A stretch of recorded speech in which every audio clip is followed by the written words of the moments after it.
Assalamualaikum warahmatullahi wabarakatuh. Selamat berjumpa kembali di mata kuliah komputasi numerik di pertemuan minggu ke-9 hari ini. Kali ini kita akan melanjutkan, masih berkisah mengenai interpolasi polinomial. Kalau minggu lalu kita membahas tentang Newton interpolating polynomial, minggu ini kita membahas mengenai Lagrange interpolating polynomial. Sebenarnya apa yang kita cari, tujuan yang kita capai sama saja antara Newton dengan Lagrange interpolating polynomial. Tujuannya adalah bagaimana kita bisa menemukan satu buah titik dari persamaan yang kita punya, tapi bukan dari persamaan umumnya. Yang kita ketahui adalah berupa dataset. Sebagai contoh, minggu ini dan minggu lalu sama, kita mempunyai 4 buah dataset. Dataset ini merupakan koordinat kalau kita lihat di sebuah kurva, ya ini ada titik X dan juga ada titik Y. Titik Y ini kita sebut juga sebagai fungsi dari titik X. Ya ini merepresentasikan hasil dari sebuah fungsi apabila nilai X-nya kita masukkan. Untuk memudahkan kita, sama halnya seperti pertemuan minggu lalu Newton, kita minggu ini dalam pertemuan membahas tentang Lagrange menggunakan 4 buah dataset, yakni X1 dan Y1, X2, Y2, X3, Y3, X4, Y4. Cara membacanya sebenarnya cukup simpel. Kalau Anda lihat sebuah diagram Cartesius, maka ada diagram ya, sebentar. Ada diagram. Seperti biasa, ada titik sumbu X dan ada sumbu Y misalnya. Sama seperti penjelasan minggu lalu, misalnya kita punya sebuah kurva yang terdiri dari poin misalnya di titik X sama dengan 1, maka kita punya representasinya di Y, misalnya di sini 4. Ini gambaran kasar ya. Atau misalnya kita punya kurva di titik 2 di sini, maka di sini representasinya adalah 9. Kemudian saat kita punya X sama dengan 3, kemudian di sini kita punya misalnya, ini misalnya Y-nya sama dengan 16, dan pada saat X-nya 4, kita ketemu di sini, maka Y-nya sama dengan 25, misalnya 25. Ini saya salah, 32. Oke, sementara saya hapus dulu.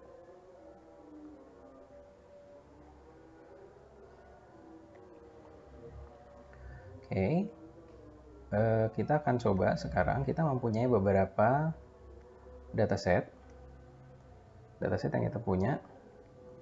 Saya rubah dulu sebentar. Oke, sudah benar. Misal kita punya 4 buah dataset, yakni X sama dengan 1, kemudian Fx-nya sama dengan 4, X sama dengan 2, Fx-nya sama dengan 9, X sama dengan 3, Fx-nya sama dengan 16, X sama dengan 4, Fx-nya sama dengan 25. Pertanyaannya kemudian adalah berapakah nilai Fx atau nilai Y pada saat kita memiliki X sama dengan 5. Misal di sini nanti ada 5, maka di sininya berapa? Itu sebuah pertanyaan.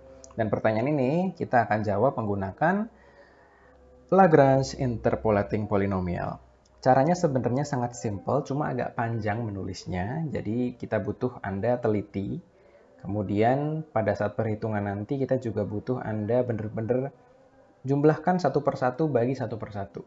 Kalau Anda teliti, maka insya Allah hasil yang Anda capai akan sesuai dengan apa yang diharapkan oleh pertanyaan. Oke, kita langsung coba mulai mengerjakan. Bagaimana cara mengerjakan Lagrange interpolating polynomial? Pertama yang kita lakukan adalah, saya tulis dulu di sini. Di sini saja biar agak panjang, karena ini agak panjang ya. Fx untuk X, kita tulis rumusnya dulu ya, rumus bakunya. Tapi langsung kita menggunakan pasangan. Kita pertama ke dataset 1. Dataset 1 artinya X-nya 1, Y-nya 4. Rumus yang akan kita pasang, yang harus Anda tulis pertama kali adalah Anda tulis dulu Y-nya. Di sini 4. 4 ya. Kemudian Anda kalikan dengan X dikurang 2, ya, 1 tidak boleh ikut.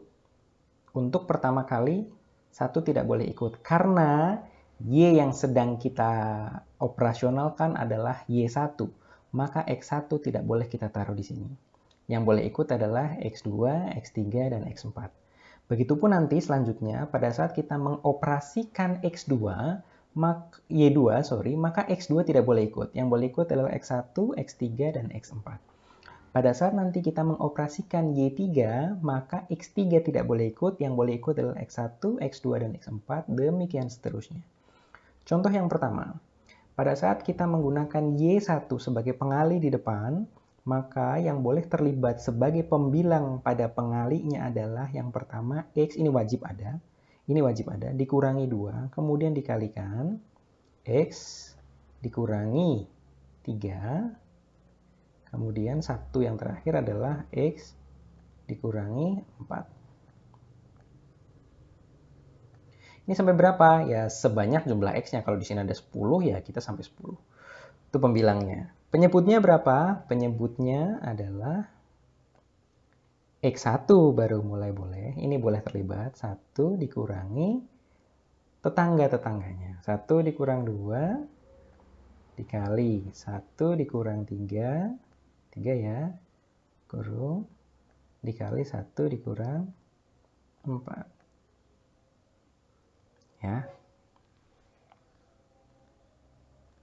Oke. Kemudian kita tutup. Setelah itu kita tambah. Tambah dengan yang serupa dengan ini. Kita awal lagi dengan pengali utamanya. Pengali utama adalah Y. Yang pertama Y1, maka pengali utama yang kedua adalah Y2 yang bernilai 9. Kemudian ini dikali berapa saja? Dikali yang pertama adalah X dikurang 1. Kenapa dikurang 1? Karena 2 tidak boleh terlibat. Maka X harus dikurang dengan 1. Kemudian kembali, X dikurang berapa? X dikurang 3. Yang terakhir, X dikurang 4. Dengan cara yang sama seperti yang ini, penyebut kita akan peroleh 2 dikurang 1. Ya, 2 dikurang 1, kemudian dikalikan 2 dikurang 3, kemudian dikalikan 2 dikurang 4. Standar saja. 2 dikurang 3, dikalikan 2 dikurang 4. Kemudian kita hitung lagi untuk yang ketiga. Yang ketiga sama juga. Yang kita jadikan sebagai pengali utama adalah 16. 16 kemudian dikalikan X dikurang 1, dikalikan X dikurang 2, dikalikan X dikurang 4. Kenapa? Karena 3 tidak ikut. 3 tidak ikut karena kita sedang membicarakan dataset ketiga ya. Ini berarti di sini ada 3 dikurang 1, dikalikan 3 dikurang 2, dikalikan 3 dikurang 4. Kemudian kita tambah berapa? Tambah yang keempat. Pengali utama yang keempat adalah 25. 25 dikali berapa? 25 yang pertama dikalikan, saya geser dulu ke sebelah kanan supaya Anda bisa melihat.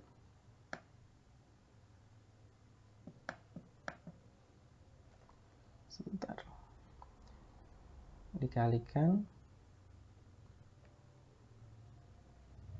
X dikurang 1 dikalikan X, kurang bergeser.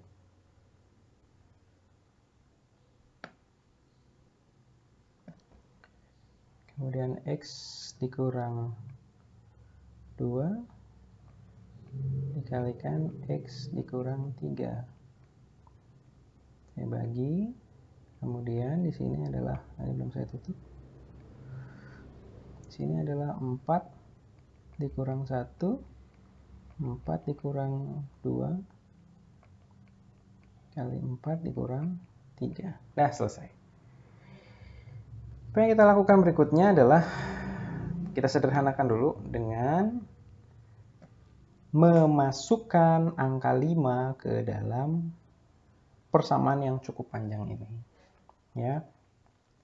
Maka kita sekarang mendapatkan fx pada saat nilainya 5 adalah 4 dikalikan 5 dikurang 2. 5 kita masukkan selalu ke x ya. 5 kurangi 2. 3 dikalikan 5 kurangi 3 kali 2. 5 dikurang 4 dikali 1. Oke, ini kita mudahkan. Min 1 dikali min 2 dikali min 3. Ditambah 9 dikali 5 lagi. 5 dikurangi 1, 4. 5 dikurang 3, 2. 5 kurang 4, 1. Penyebutnya adalah 2 kurangi 1, 1. 2 kurangi 3, minus 1. 2 kurangi 4, minus 2. Ditambah 16 dikali 5 kurangi 1, 4. 5 kurangi 2, 3. 5 kurangi 4, 1. Dibagi 3 kurangi 1, 2. Dikalikan 3 kurangi 2, 1. 3 kurangi 4, minus 1. Ditambah 25 dikalikan 5 kurangi 1, 4. 5 dikurangi 2, 3. Terus 5 dikurangi 3, 2.